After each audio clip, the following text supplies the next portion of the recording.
ciidamada xoogga dalka Soomaaliyeed ay wadaan oo ay ugu diyaar garoobayaan sanad guuradii 58 oo ku aadan khamiista soo socota haddii alla idmo 12 Abriil ee khamiista soo socota ku aadan diyaar garowgaasi wuxuu isugu jiraa mid ciidamadu ay sameyn doonaan dhoolatus ay sameyn doonaan training oo isugu jira ciidamada qalabka ay wataan hadday noqon lahayd baabuurta gaashamaan hadday noqon lahayd kuwo kale oo ayagana ciidan saaran oo dulmanaa diyaar garow ballaaran ayaa socda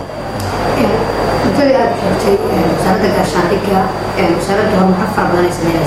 فهم هذا السعودي حاطة وشي فرتا ومحسبة هذا كده من نوكل اللي كانوا كده بيتهم كانوا كده ولا يسمع runtii annaga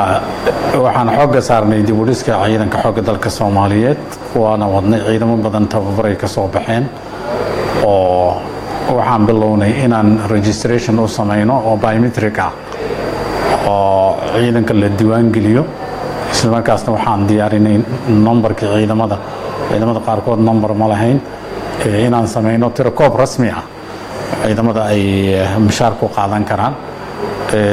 teeri kalena waxaan u diyaar garoonay howlgallo aan rabno inaan wadanka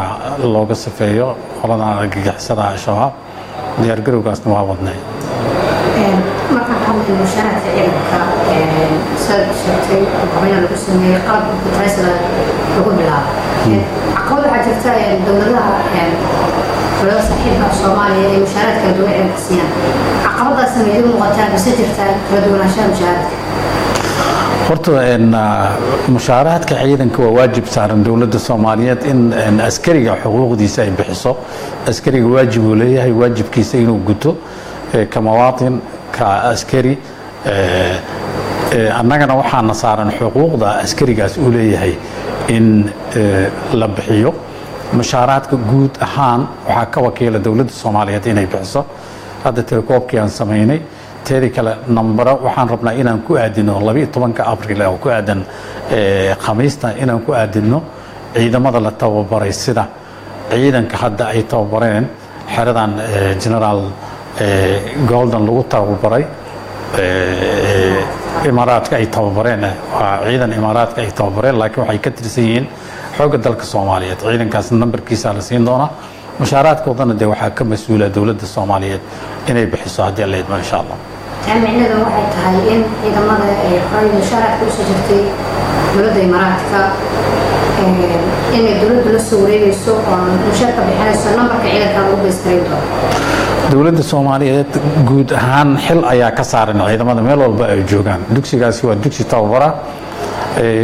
mushaaraadka la siiyana kuwa ku meel gaaray ahayeen sidoo ku meel gaarkaasna meel uu ku eg yahay kadibna waxaa la wareegi doona dawladda Soomaaliyeed ayaa la wareegaysa mushaaraadka siinayso haddana waa la diyaariyay qorshahooda tirakoobkooda la diyaariyay nambaradooda waa la diyaariyay waxaan ku aadin doonaa 12 Abriil nambarada in la siiyo mushaaraadkoodna waa la siinaya horay ciidamadaas eedayn badan way maalaysiiyeen dadku u jeedinayaan oo la leeyahay dawladda ka warqaada jirin marka hadda miya number loo sameeyay ciidamada xoogga dalka uga noqonayaan horay ka mid ahayn ciidanka tababaray u joogeen markii hore ciidamada xoogga dalka Soomaaliyeed way ka mid ahaayeen tababaray u joogeen hadba qeyb ayaa la tababarayay marka tababarkii guud ahaan hadda way dhameysteen inta badan way dhameysteen marka hadda number loo sameeyay hadda la rabaa guutooyinka iyo maxaa la yiraahdaa ururada iyo xurimaha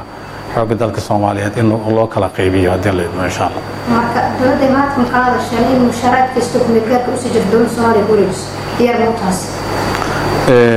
annaga ka dawlad ahaan waajibka annaga waxa way ciidanka annaga inaan kafaalad qaadno mashaariidkiisa inaan bixino waa mas'uuliyad annaga na saaran marka mas'uuliyadda annaga na saaran inaan dad kale ka codsano runtii waa u mahad celinaynaa dawladda imaaraadka tababarka ay siisay ciidankaas iyo xeradaas tababarku ay furtay oo qayb ka mid ah ciidanka xoogga dalka Soomaaliyeed lagu tababaro